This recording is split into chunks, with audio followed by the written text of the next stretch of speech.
So Jeff Bezos, for example, is a big believer also that PowerPoint is, in a sense, too easy. It's easy to create 50 slides without really thinking things through. But if you say, okay, you have 1 to 3 pages of paper, and you have to convey your message in words that someone can understand just by reading them without you clarifying things, that forces you to think more deeply and really think your arguments through.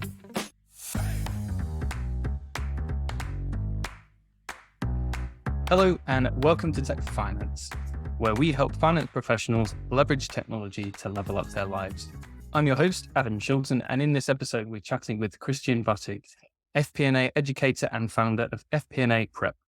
Christian is an FP&A leader with more than a decade of experience in leadership roles. He started his career working for Fortune 500 companies like Procter & Gamble, Unilever, and Squarespace later on.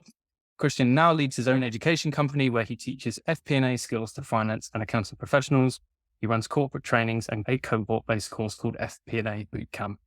Outside work, he enjoys hiking and camping trips with his family, and he has an 18-month-old son who keeps him on his toes. That's for sure. I can identify 100% with that. But if you like what you hear today, make sure to subscribe to Tech for Finance on your favorite podcast platform and on YouTube. And if you want to subscribe to Christian's free newsletter, head over to fpaprep.com. I've got that link right, haven't I? Yeah. And I'll post the link in the show notes as well. But it's great to have you on the show today, Christian. Thanks for joining me. Happy to be here. Thanks for inviting me. And no worries at all. So we'll go over to you. So you've got quite an interesting story of how you've ended up where you are today. So just a few minutes, do you want to just take people through that? I think they'll be really interested to hear. Sure. So I started my career in corporate finance, financial planning and analysis, working at consumer goods company called Procter & Gamble. I spent 4 years there and then 7 years at another large consumer goods company, Unilever. And I was really fortunate that I had a chance to start my career there because consumer goods companies, they're complex. They have thousands of different products. P&G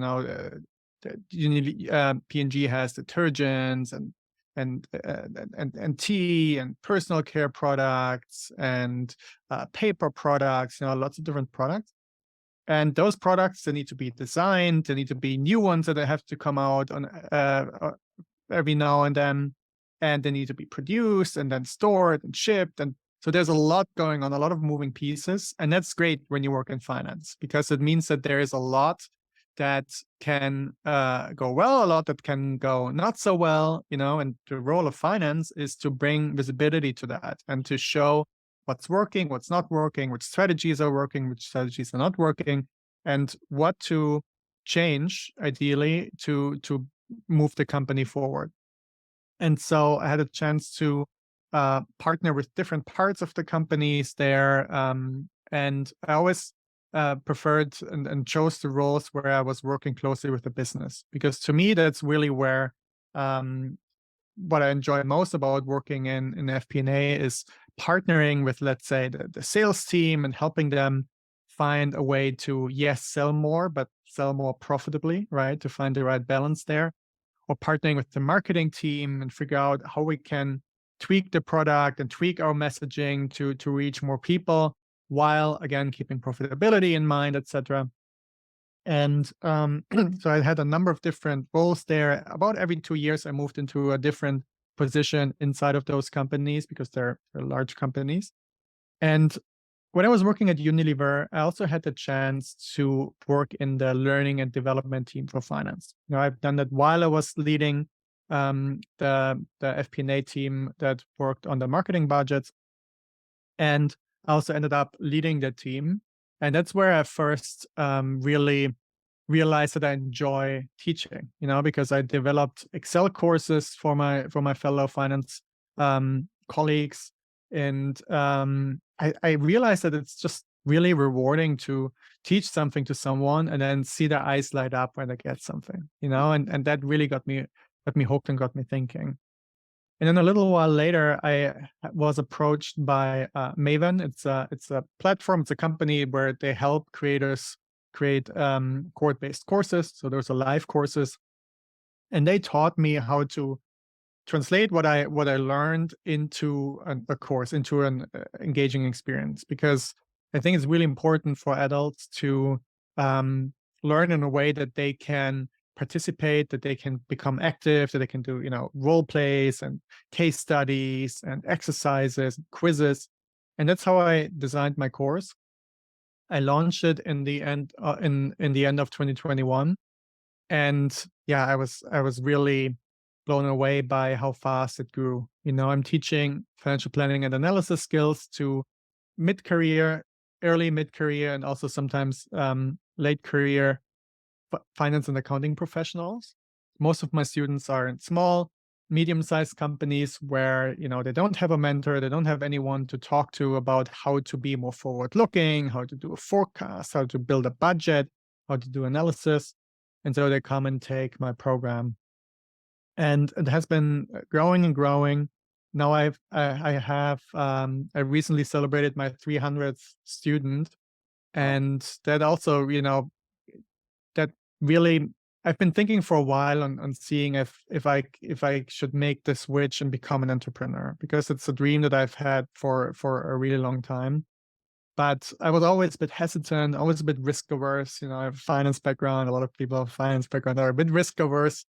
Um, and what really ended up making a difference and gave me the confidence to make the leap and quit corporate America were conversations with a few entrepreneur friends that I have, because originally my concern was always, well, I have a great paycheck, I was making a good amount of money, and it's a stable paycheck, and why take the risk, to quit that and try building my own.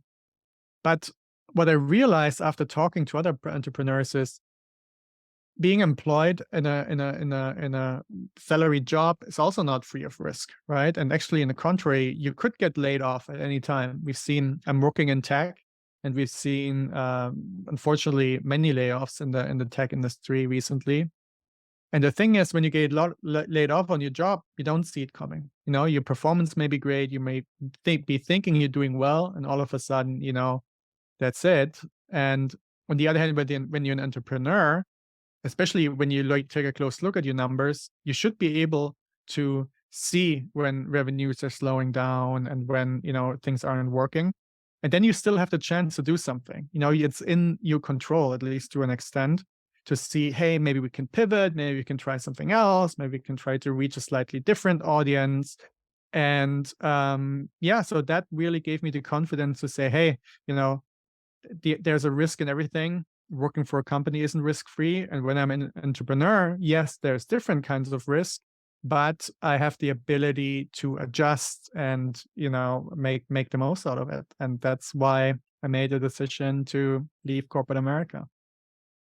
Amazing.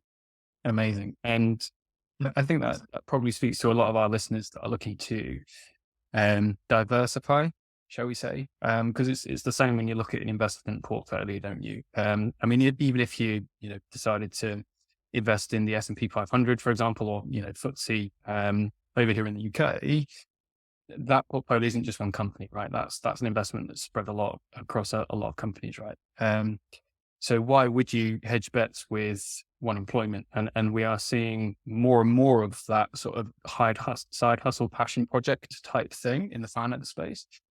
And I think, yeah, there is a message to listeners, and obviously we're not trying to put the fear in people here. We're not, of course, saying that, because businesses are adopting technology, you're going to get laid off. Not at all. I think, technology creates opportunities as well as reducing some of them. But the messaging is always clear that, if you are in one of those data admin, operational type roles, you do need to be looking at ways to sort of move up the chain, as it were, to some of those more strategic roles.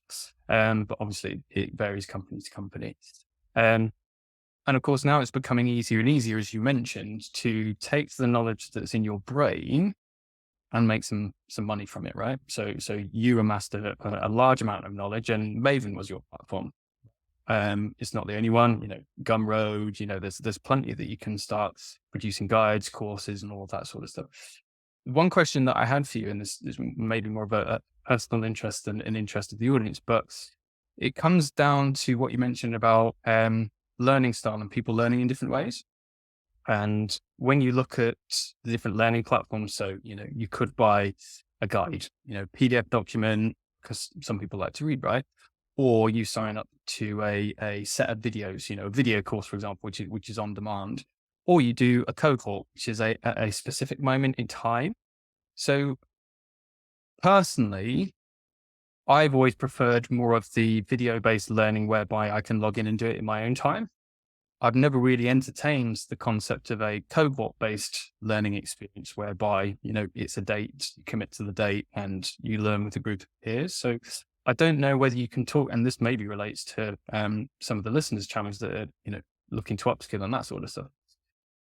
Obviously, you're an advocate of the cohort-based training. What's the value there? Is it the fact that you're there with a bunch of peers and you can sort of bounce off of each other and you're all learning at the same time? Or can you talk us through that, some of the advantages of doing cohort versus some of the other learning mediums? Yeah, absolutely. And also, you mentioned diversification at the beginning as well, which ties into that. But I also wanted to highlight there that, yeah, it is important to diversify. And the advantage of diversification is you experiment and you may find things that work and some things that don't work. So for example, I also recently released a video-based course, and I'm also coaching other entrepreneurs who want to create cohort-based courses. But how that ties back to your question is, I think people really need to also, when it comes to learning, try to diversify their experience, because I think cohort-based courses are still up and coming. Probably many of your listeners haven't done that yet, so I would give it a try. But to your point, I don't think you can clearly say, hey, one way of learning something is better than another one. It really depends on what you prefer. It also depends on the topic, and it depends on how much prior knowledge you have. So I can talk a bit about the advantages and disadvantages of each. So when it comes to a cohort-based course, the advantage is that you have more accountability and it can be more engaging. So the accountability piece is that with video courses, the data shows that majority of people don't finish a video course. They start it, they're motivated at the beginning, but they don't finish it. With cohort-based courses, it's different because they're taught live over Zoom, yes, or a different platform, but they're live over the internet. And you may have a recording, but it is different when you attend live. And there are some things that you only get when you attend live, like participating, asking questions, discussing things in a small group with peers, making connections with other peers, building your network, etc. And people know that if they miss this workshop, then it won't ever come back. So they do join and they do make sure that they attend. I have FP&A bootcamp. I have an 85% completion rate. So that's definitely an advantage of a cohort-based course. It also is an advantage if you're trying to learn something that benefits from practice, and that's really skill-based learning. If you, for example, you want to learn how to have a negotiation with a business partner about a budget, let's say, without while still building a relationship, without coming across as too policing, that's something that needs practice. You can read a book about it, you can watch videos, but it's tough to learn a communication skill like that just from consuming. You need to go out and try it and try different things and get feedback. So we're doing that in the course.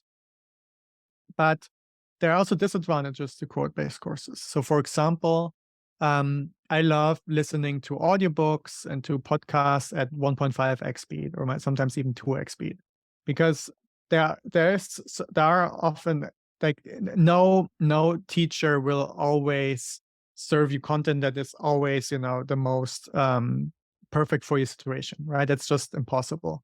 So what I like about video courses is that you can speed them up, you can listen at 2x speed, you can skip things, you can easily get back to individual things, and that's really a big advantage of video courses, I would say. And So it really comes down, and of course, usually video courses are also more affordable than court-based courses. That's another thing to consider. You could do one court-based course, or maybe three or four, or maybe even five video-based courses. So that really comes down to what you're looking for, and yeah. So is it helpful in terms of the differences and the advantages and disadvantages? 100%. And it's interesting what you said there about listening to something on 1.5, 2x speed. Good, because I know a lot of people that do that. That they're really good at that.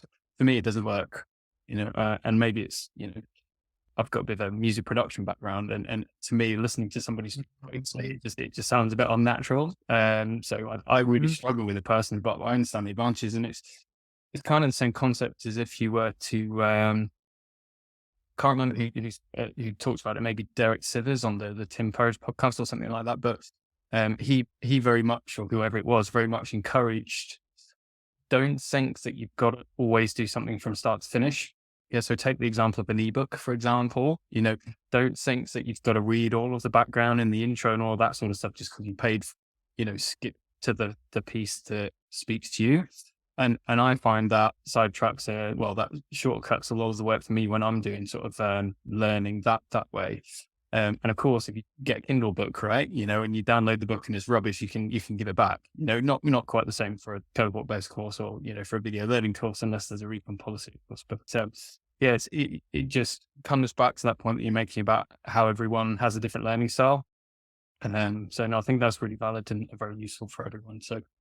But coming back to the point there that you made on finance business partnering piece, so you used the example of, maybe negotiating with another internal stakeholder or, having that discussion. So there's a couple of bits that I pulled out from that, because you also mentioned it in your journey that you'd be having to partner with other members of the business, right?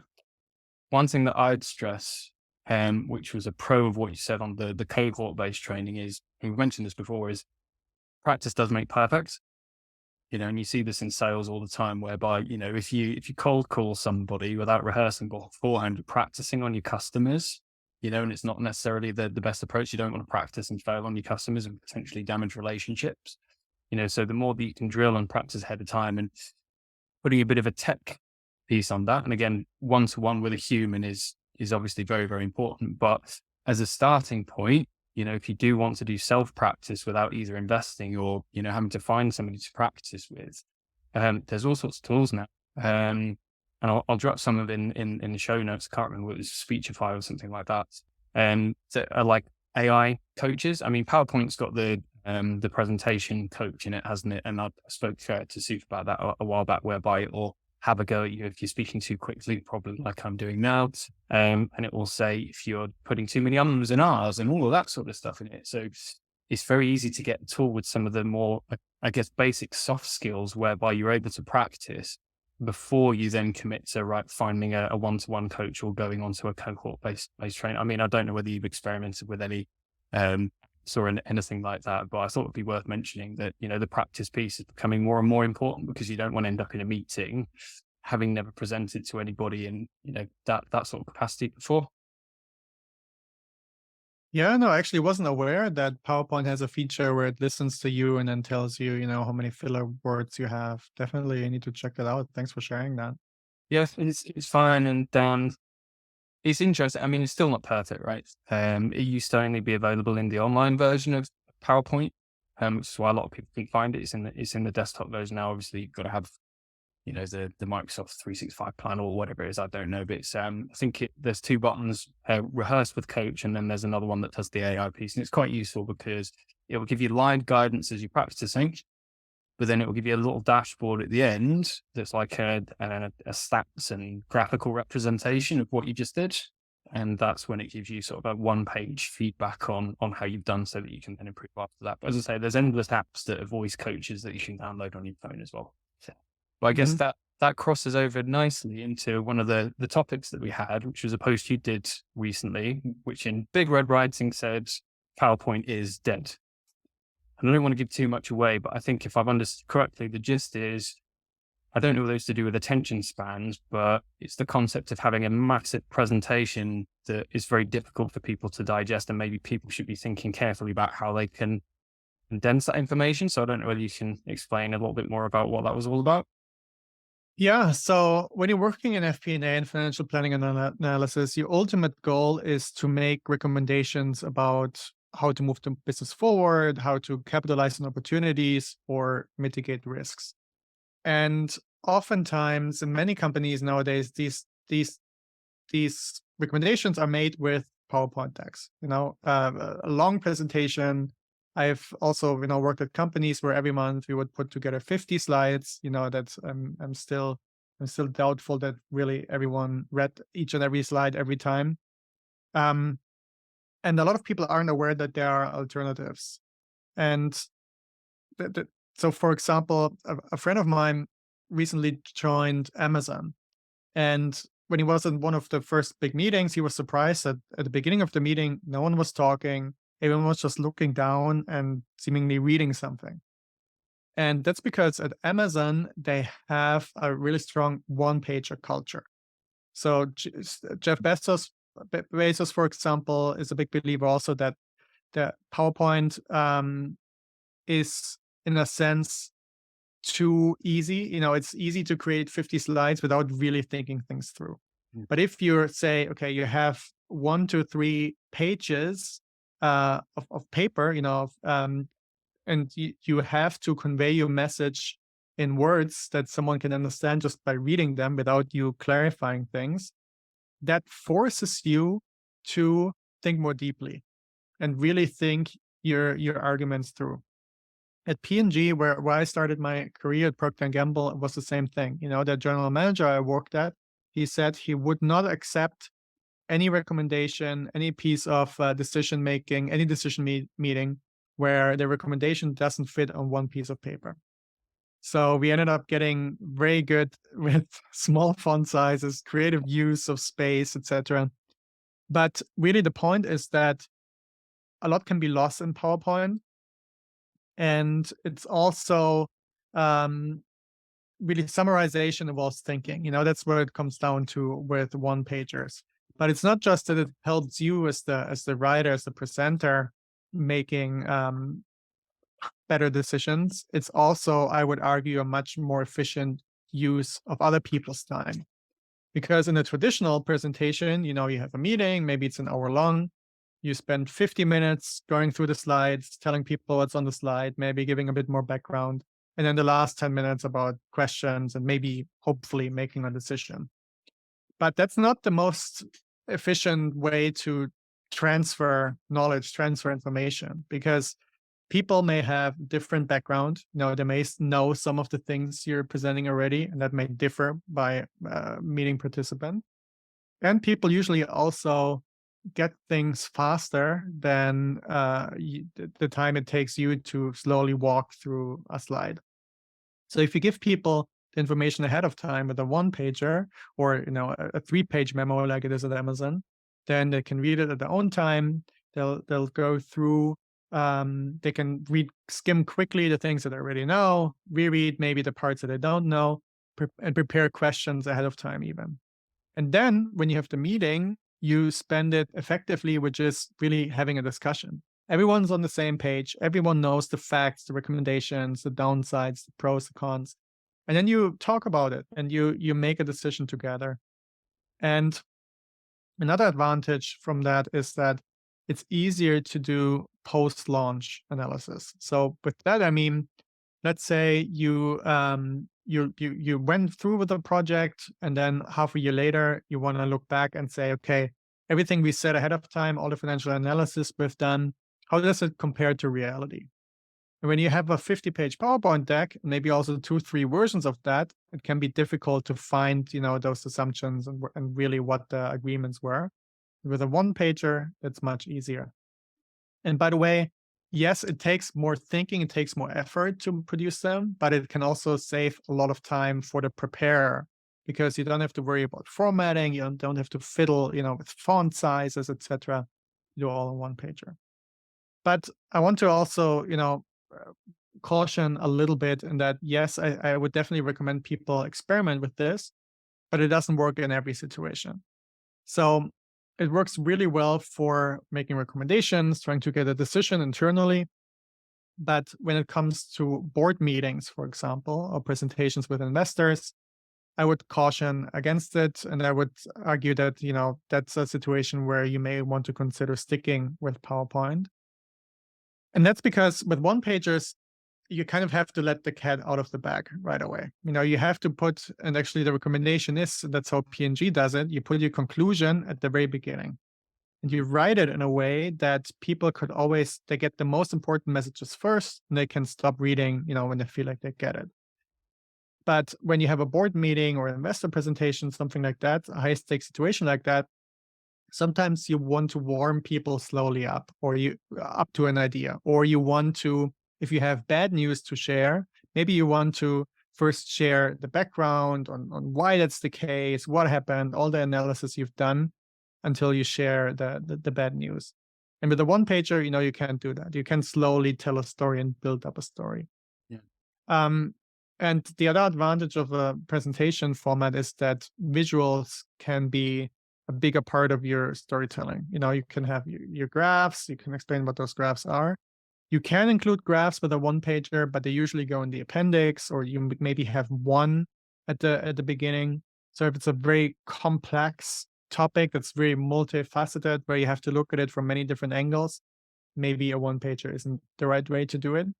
But my point and the point of that post is that it's way too few companies, from what my students and my coaching clients, etc., what they tell me, way too few companies who even give one pagers a shot.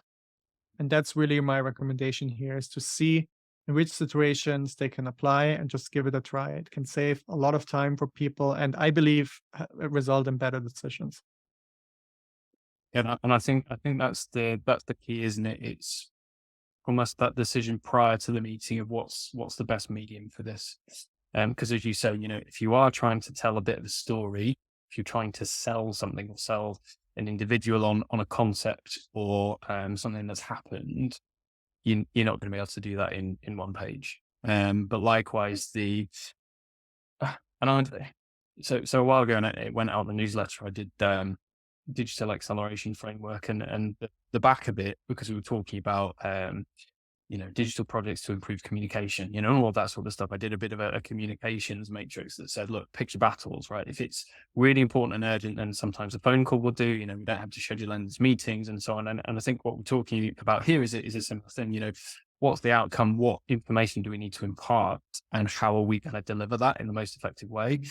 And immediately, I'm sure loads of people are listening and thinking, right, well, I've probably got 2 or 3 meetings in a week whereby we do go through 20 slides and it's literally just an update, maybe not a huge amount that's actionable off the back of that. But obviously, there is a high risk at the back end of that as people leaning back in their chairs, scrolling through their phones or whatever, because you've lost that engagement, because, that is the time for discussion and action rather than just displaying information, right? So I think you're dead right on that. And I think also a word of warning from my perspective, because of course on the show we're all advocates of tech, right? And we know that generative AI, ChatGPT is a thing. And to anybody that's thinking off the back of this, well, what if I just put the text from 20 slides into ChatGPT and get it to do a one pager for me? Word of warning there, because what we're talking about here is that critical thinking piece, and they're kind of the elements that can't be trained. You can't really have an AI that really understands that core message unless you've got a really, really good prompt. No, that aside, I think, yeah, as we always say, use AI as maybe a bit of a sounding board, because they're good at that. Give me some 3 examples of what a good one pager might look like, so you could use it for a bit of inspiration. But anybody that's thinking of just generating a one pager from AI, I'd do so with a bit of caution. I did a post there on LinkedIn. People have seen it before about using AI to generate basically 90% of your presentation. And it's useful, but again, a word of warning with that is we do have the tools to essentially generate a presentation in its entirety, but there still needs to be that human involvement that says, right, well, what's the outcome of this and what's the message that we want to get across, right? Yeah. Exactly. So I suppose, and we'll skip around a little bit, but there was another post that you did not too long ago that I found quite interesting. And I guess this kind of relates, because what we're talking about here is, little skills that we polish and we evolve over time. So your post was to do with compounding. Yeah. So Einstein called it the eighth wonder of the world. Warren Buffett attributes his success to it. And you spoke in that post about compounding in creating the right habits.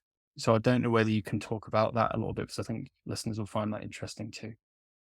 Yeah. So the what's behind compounding is you do something consistently for a long time, and then in the beginning, it may seem like it's not really doing much, it's not really moving the needle. But if you stick with it, it can make a huge difference in the end because it builds on top of each other, and the rate of the acceleration is can be exponential.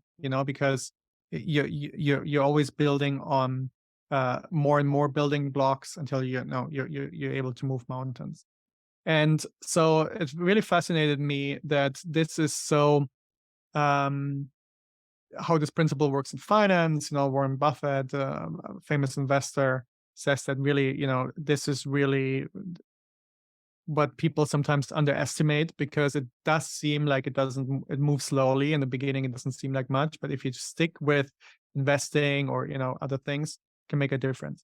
And so I thought, okay, maybe there's a way that we can apply this in FP&A too. And I really thought about, okay, what are all the skills? What are some habits that if you focus on them consistently, they move you forward in a big leap eventually. And I came up with 3 areas specifically that I think if you focus on that a little bit every day, just a tiny little bit, makes a difference.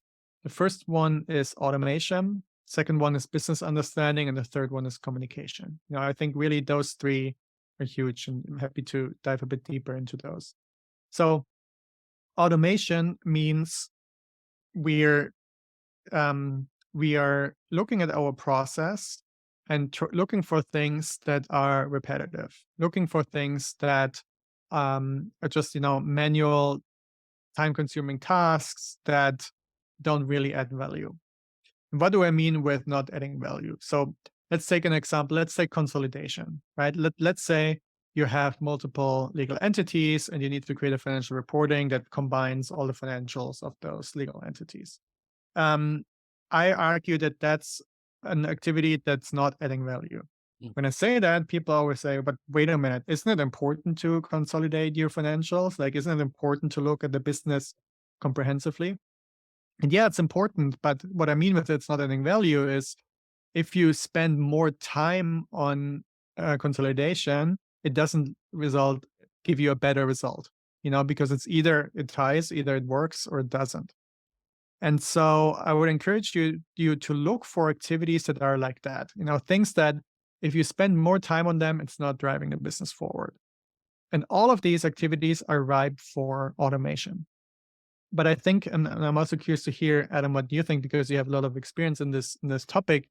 I think that sometimes people are a bit scared to invest into automation because they're unsure of how much work it will take up front. Will it really be worth it? What if it doesn't work? How do I fix it, etc.?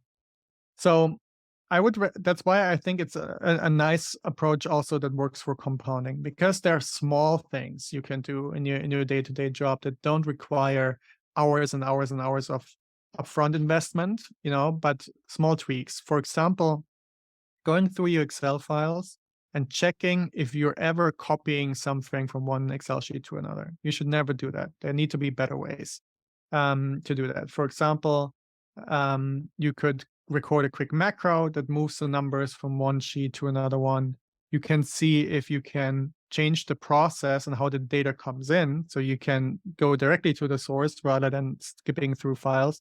I wouldn't recommend linking Excel files, by the way, because that always tends to break sooner rather than later, and usually at the worst moments, right when you need to submit something. So that's automation. So that's how compounding works for automation. When it comes to business understanding, that's a critical piece because it's very difficult to fully understand a business overnight. We're working in complex environments, a lot of moving pieces, different departments.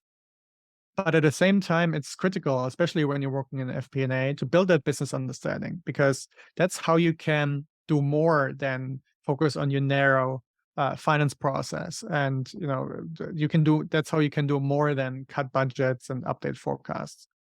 But it doesn't happen overnight. So what I would encourage people is go out, talk to people, talk to business partners to learn more about the company. And people ask me, okay, but what should I talk to them about? What should I ask them? And a question that worked really well for me in the past is say, hey, what would you like to know to make better decisions in an ideal world? Assuming that we have perfect access to data, unlimited resources. And that's usually really interesting what people talk about then, because sometimes people have these mindsets where, okay, it's just not possible. We don't have the time, we don't have the money, we don't have the tech. But when you say, hey, tell me in an ideal world, when would you need to know what? Often there is a way that finance can help and get those numbers, get those metrics, those KPIs. And that does two things, right? You learn more about the business, you learn more about what your business partners need and would like to know to make better decisions. And you can build the relationships because you're showing that you want to help, and maybe you're even able to help them. So that's business partnering. When it comes to communication, it's just such a broad topic, and a topic that even if you're very skilled at writing emails, giving presentations, everyone can always improve when it comes to communication. And so I would always encourage people to not try to reinvent the wheel there, but really look at what have other people written about that, what are other people sharing on social media about communication, because there's a lot of great sources out there to learn more. And so if you learn a little bit about communication every day, it can also compound massively. So yeah, in a nutshell, the three things that people should focus on every day when they want to make use of compounding is automation, building a business understanding, and learning more about communication. Perfect. No, that's excellent. And thanks for the summary there. It's really good. And I think before we move on from communication, because you asked a question about, my perspective on automation, we can come back to that. But on the communication piece, I think what I've learned recently is we are all guilty of living in our own little worlds, especially if we worked at a company for a while. And we get used to what we do every day, and we build the habit of acting like we do every day. And that's what is often most difficult to break, But in finding ways to make little changes over time, you kind of, I wouldn't say pushing yourself outside your comfort zone, but you're encouraging yourself to look outside the four walls of the job that you work in. And what's often helped me is going through phases where I will read and watch videos or do whatever to try and understand what's going on in different industries, what different people are doing to solve similar challenges. So the communication piece there, there's a lot to be learned. Newspaper editorials, copywriting, going back to the traditional mechanism, of attention, interest, desire, and action. When you look at those, 101 marketing principles, they can filter into the ways that we communicate, because if we are trying to deliver a message similar to what we were talking to earlier, people will remember you if you capture their attention and generate interest as part of that process, right? And it may seem a little bit counterintuitive for finance teams to then read up on marketing. But I think nowadays, especially with smaller teams that are having to develop a broader range of skills, I think you do need to read widely. I think that was a recommendation that came from Christian Hansen on the second ever podcast when we were looking at finance business partnering. So yeah, absolutely right.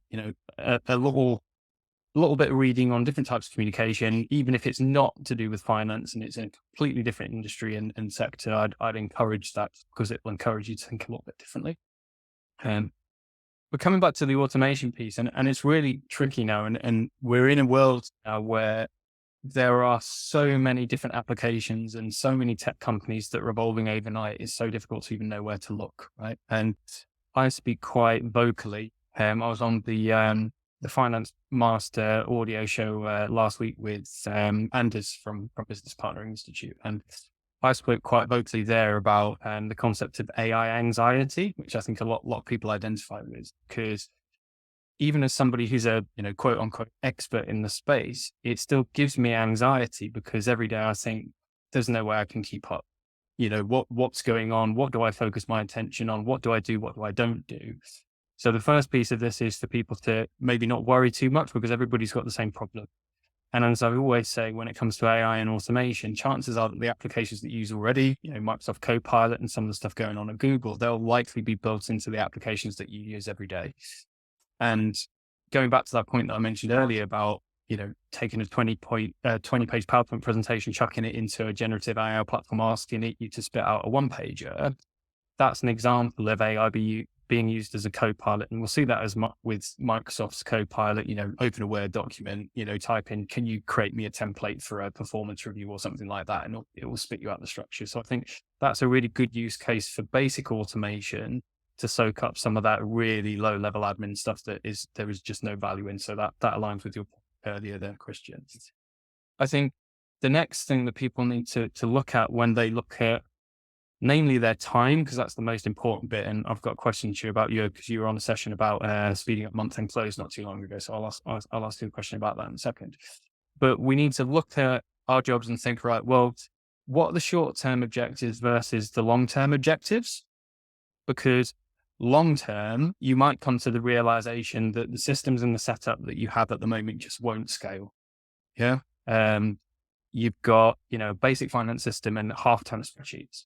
And it's not uncommon. There's nothing inherently wrong with that. But if you do want to grow substantially as a company, you do need to have systems that are going to scale. And everybody knows that. But the problem is finding the time to implement, change business process and get everybody singing from the same hymn sheet. And coming back to that business partnering piece, the finance team might know 100% that the tools that they have access to aren't going to facilitate that scale up.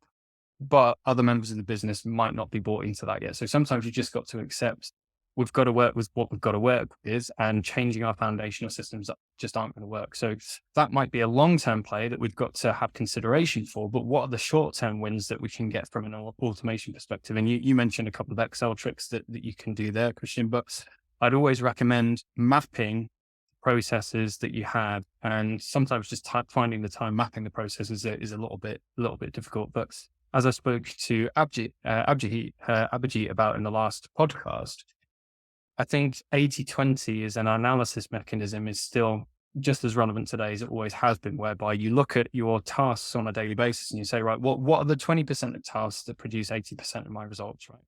So once you've got all of your tasks together, you then rank them to say, right, which are the high value activities and which are the low value activities? Because until you've got that from not just a business perspective, but from a personal level as well, you're not going to know what to automate and what not to automate. But once you've got your list, you can take the bottom activities and then you've got a decision to make. And again, in the show with Abhishek, I'd mentioned the concept of AI sourcing as well as outsourcing, because there's some activities that you still could outsource to a human, in an area of the world, the rates are lower, so whether it's Bangladesh or the Philippines or whatever, those admin data entry jobs, there's still people that can do that, whereby it still requires a human eye as opposed to an AI technology eye. So that's still valid. But then on the AI sourcing piece, as I mentioned previously, you can have a foundational presentation set up in seconds with an AI presentation tool. I'm not advocating a particular tool, but that at least will do 50% of the structural work for you so that you can then input the rest of it. It's the same with working with spreadsheets. ChatGPT or Bard now will quite easily, spit out a load of code that you can use to merge spreadsheets together. You see what I mean? So once you've got those low value tasks, and they need to be really, really granular down to the I'm copying and pasting this every week, that's when you can start thinking, right, well, what's the best way for me to do that? So once you've got those short-term objectives that free up your time, you've then freed up time so that you can then focus on more of the long-term stuff. And the long-term stuff could be adopting more tech. Until you've freed up your time in the short term to be able to do that, you're not going to be able to bite off the bigger chunk, which is full-on transformation. So I don't know whether that's useful or not, but there we go. Does that make sense?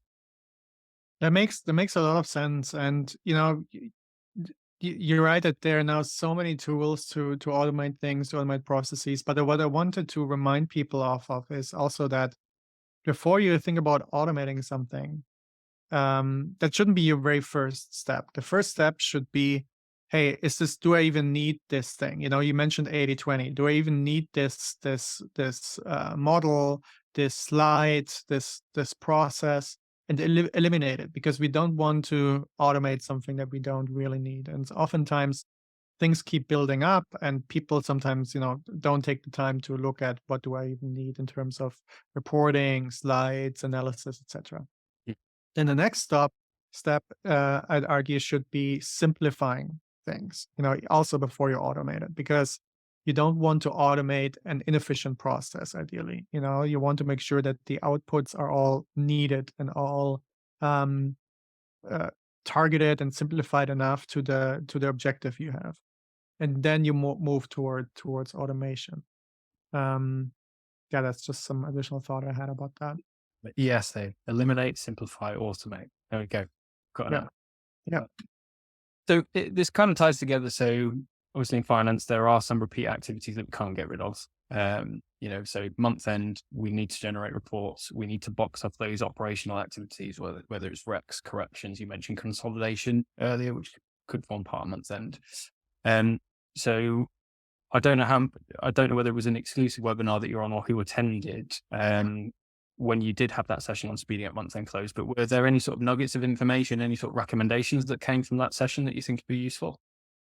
Yeah, I can share a few things. So part of the month-end close process for FP&A is preparing the management reporting deck. That's a longer document.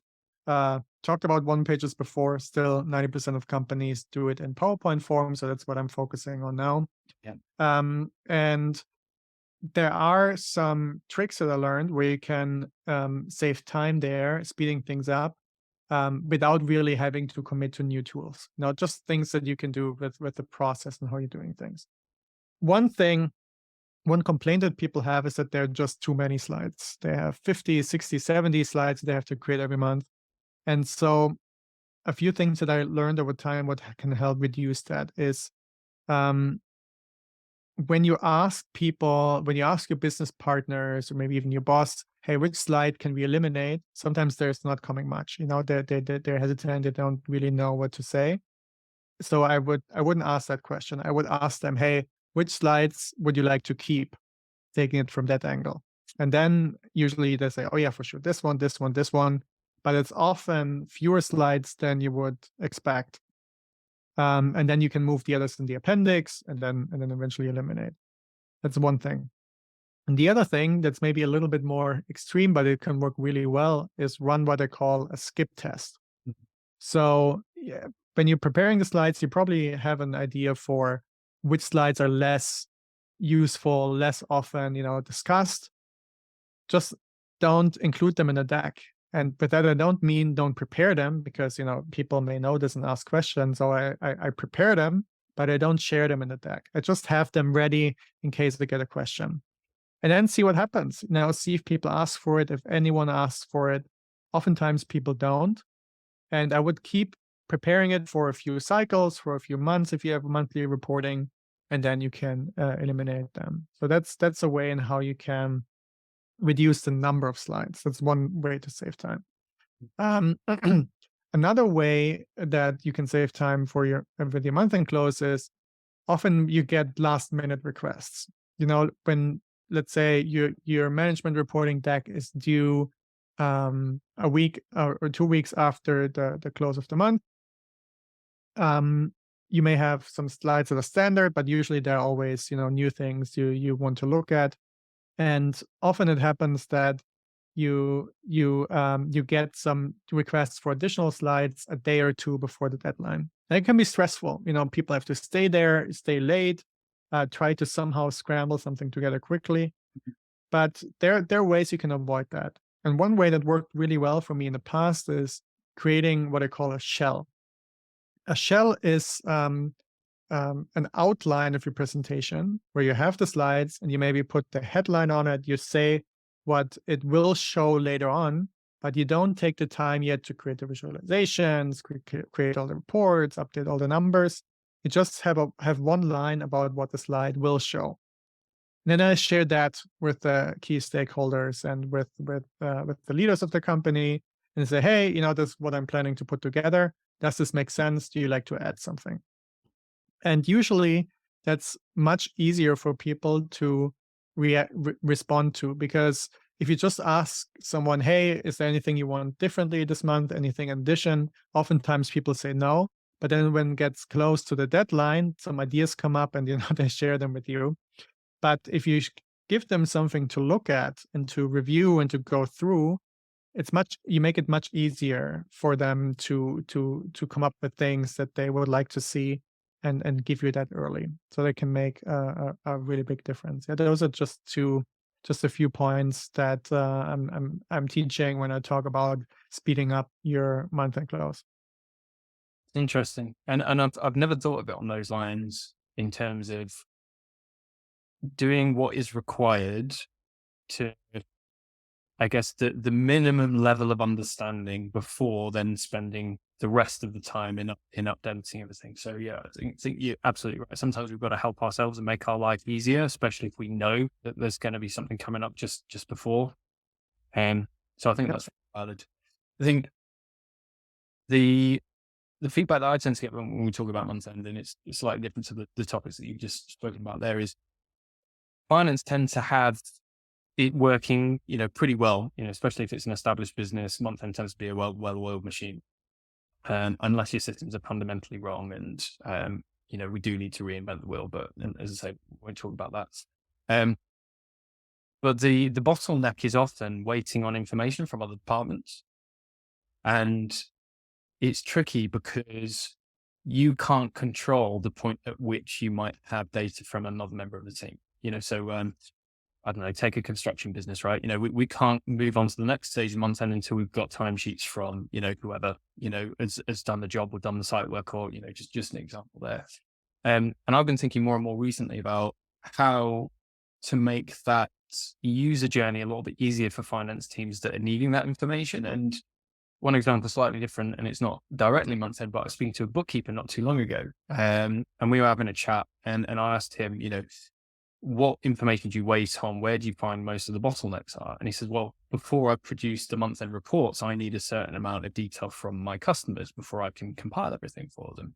And I just feel like I'm chasing them all the time, closer and closer to the deadline. And then everything's, as you say, last minute, and I'm spending nights on it or whatever.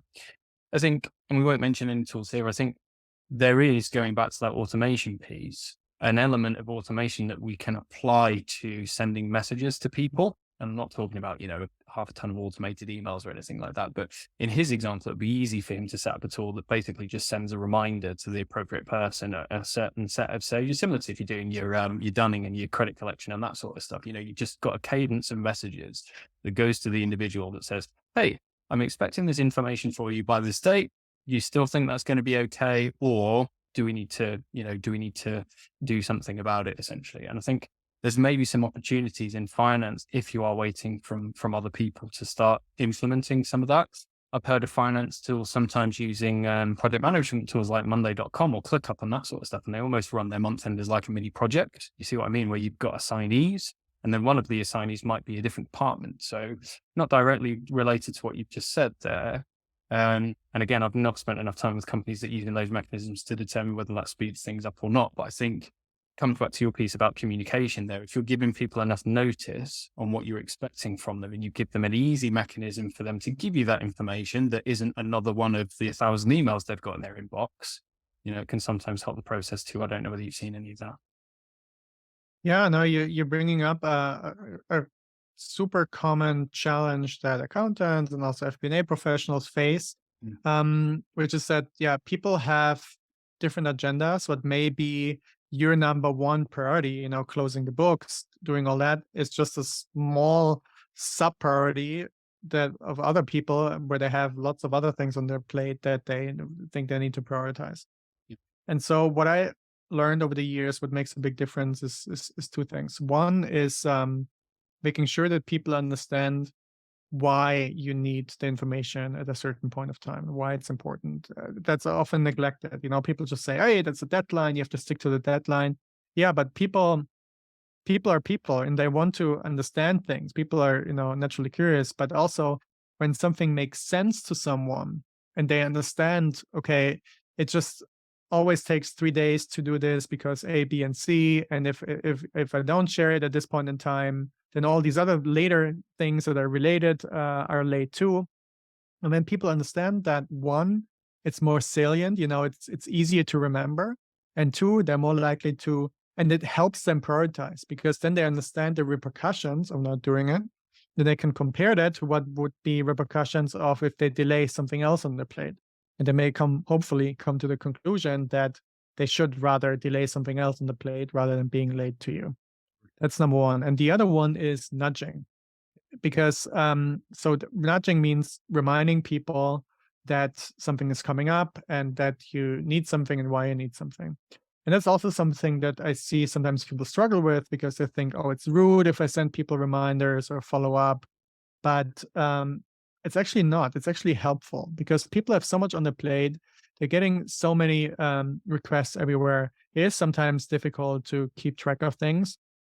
And by sending reminders, you're making it easier for people. You're essentially taking something off their plate because you're taking the piece off the plate that is, okay, I need to keep track of everything. I have to have calendar reminders everywhere. You're taking it off and you're doing it for them by sending them reminders. So if you do it nicely, if you do it in a professional way, that can also make a big difference. Very solid. Yeah, very solid. And it reminds me of a message I got a few days ago from one of the team. And I didn't even know you could do this. So obviously I mentioned some of the project management apps, which could be overkill, especially if your month-end close isn't particularly complex, So again, going back to what Christian was saying earlier, eliminate or simplify before you do anything, don't turn it into a bigger project than it actually needs to be. But I got a Teams message from him at dead on 4:30, reminding me to do something. And I messaged him back saying, I've already done this. Why have you reminded me about it? And he'd basically set a delay on his team message. So this is Microsoft Teams. So what he'd done is he drafted a message and he said schedule for later. And I didn't even know you could do that. So in theory, you could do that for multiple messages, right? You could just say, right, we'll schedule a reminder a week from now and 2 weeks from now. So it ends up in this. I'm sure Slack obviously, might offer something similar as well. So there's a lot of things like that whereby you might just want to have a look at the systems you're using already to say, right, well, is there a way that I can make things easier for myself? So I think that's really fun. Yes, absolutely. I think nudging is a great area where you should rely on tools, and we should rely on smart tools, smart reminders, because that just takes the uncomfortableness off the plate, and you just need to make sure that people don't ignore it because they know it comes from a machine. It doesn't come from a person. Sometimes you can't replace walking over to someone's desk and say, hey, I just wanted you to know that this is coming up. But it can definitely help a lot. Yeah, 100%. And that's also why I'm not an advocate of AI generated emails.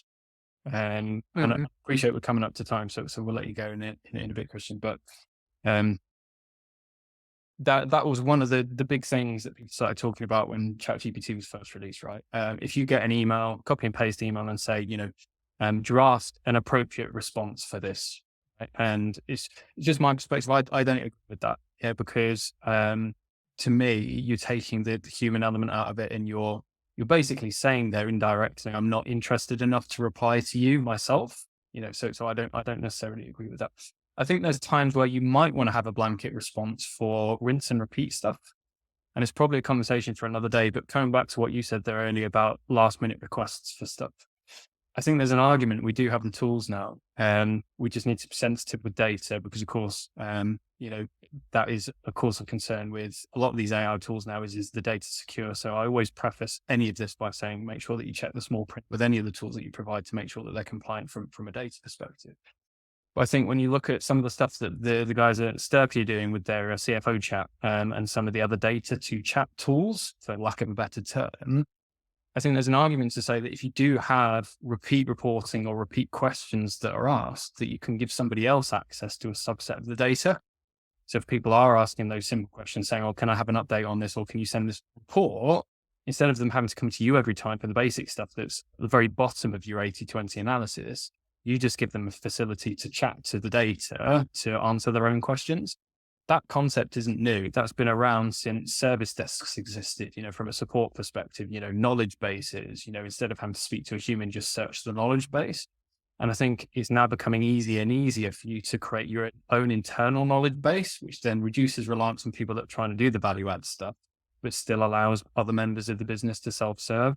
So it's just one last thing that I wanted to mention while we're talking about that sort of stuff. Great point. Great point. Great point. Yeah, that's also an important objective, I think, of finance and FP&A is to empower people so they can access the data that they need at the right time, which also includes training, right? Because you can't just throw data at people. You need to make sure that they know how to interpret it, know how to differentiate good and bad data.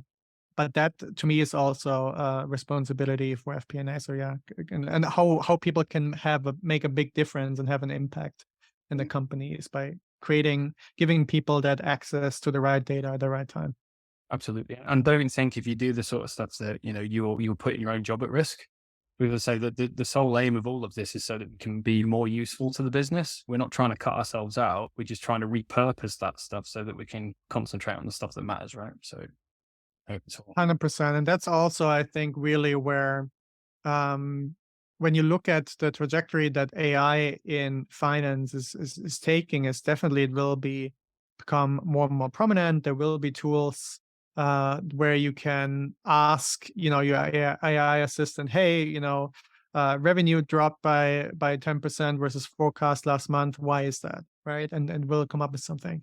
But it doesn't mean that you don't need financial analysts anymore, because you still need to do the interpretation and you need to do the selling of the information essentially to the rest of the business, so they understand it, they understand the implications, and they understand what this means for the company and what you should do. Yeah, and that to me is the fun part of finance. The part that actually is rewarding and interesting is taking the insights and see if you can have an impact with that. That's it, because you're no longer just regurgitating data. You're helping the business take action, because otherwise it's irrelevant, right? Data without action, there's no point in having it, right? So exactly. So the last question I tend to ask, Christian, it wasn't in the topics, I'm sorry, but obviously the podcast is called Tech for Finance. I often ask people whether they've got a favorite phone app or a gadget or piece of software. It could be like a Google Chrome extension or something like that they use all the time, that they literally couldn't live without. I don't know what yours would be. Yeah, so my favorite piece of software that I use all the time is Notion. So for those of you who don't know Notion, it's a note-taking app, but it's much more than that, because it's basically a way you can create databases really easy with your insights, and I use it as a second brain essentially. So whenever I learn something, I write it down in Notion. Whenever I take notes on a book or a podcast, I do that in Notion. Whenever I have an idea about something I want to try in the future, I put it there. And so it makes it really easy to get to everything. It makes it really easy to capture things, and you can also connect things. You can have automations in Notion. It's a really cool tool that takes some time to learn, because it's a blank canvas when you open it. So you can do lots of things with it. Yeah. But I definitely think that it's worth it, because it's a very powerful tool for knowledge management. I'll send you a link as well. I'm going to put it in the show notes, but chat briefly to Abhijit on the past podcast about this. There's a guy, I'm not affiliated with him. He's not giving me a kickback or anything like that. I think he's called Thomas J. Frank, and he's like a Notion guru. So I use a load of his templates. So I don't know whether you've heard of him before, but he's He's great. Yeah. I follow him as well.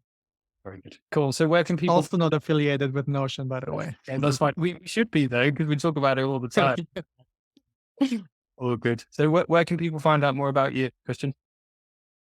Yeah, so people can subscribe to my newsletter. It's called FP&A Tuesday. Every Tuesday, I send 3 insights, 3 ideas from me about FP&A, 2 quotes from others, because I think there's also fantastic experts out there. I was able to include some of your content in there as well a few times, Adam, and will definitely in the future. And then 1 infographic. So 3 insights from me, 2 quotes from others, 1 infographic, so that the goal is that every week finance and accounting professionals learn at least one new thing from subscribing to my newsletter. It's free, and you can find it at fpaprep.com. No, it's like financial planning and analysis, fpaprep.com. And your LinkedIn as well. I'll put a link to your profile. But it's People can also follow me on LinkedIn, of course. Yeah, I regularly post on LinkedIn as well. It's Christian Wattig, which is Wattig.